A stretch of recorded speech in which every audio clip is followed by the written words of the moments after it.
সাবেক প্রধানমন্ত্রী ও BNP chairperson Begum Khaleda জিয়ার রুহের মাগফিরাত কামনায় ঝালকাঠির কুলকাঠিতে দোয়া ও মিলাদ মাহফিল অনুষ্ঠিত হয়েছে। শনিবার ৩ জানুয়ারি বাদ আসর ৪ নম্বর ওয়ার্ড স্বেচ্ছাসেবক দলের সহসভাপতি আরিফ আকনের উদ্যোগে মধ্য কুলকাঠি আল মদিনা জামে মসজিদে এই আয়োজন করা হয়। কুলকাঠি ইউনিয়ন স্বেচ্ছাসেবক দলের সভাপতি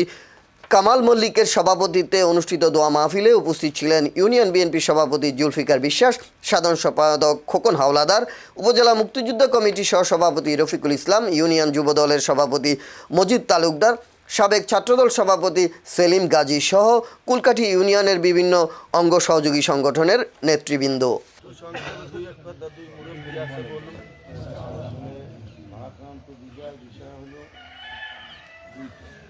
كما ربياني صغيرا ইয়া আল্লাহ আসরের নামাজ জামাতের সাথে আদায় করার পর ইয়া আল্লাহ আমরা কতিপয় মুমিন মুমিনাত মুসলিমিন মুসলিমাত অন্ধকার মাটির নিচে চলে গেছেন,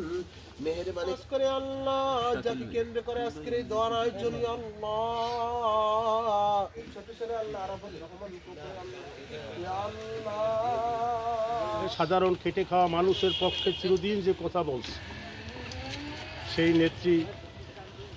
নামাজ না পড়িয়ে হতে কোনো লাভ হইবে না। জীবিত থাকতে যে সবচেয়ে উৎকৃষ্ট জায়গা না কিছু আমার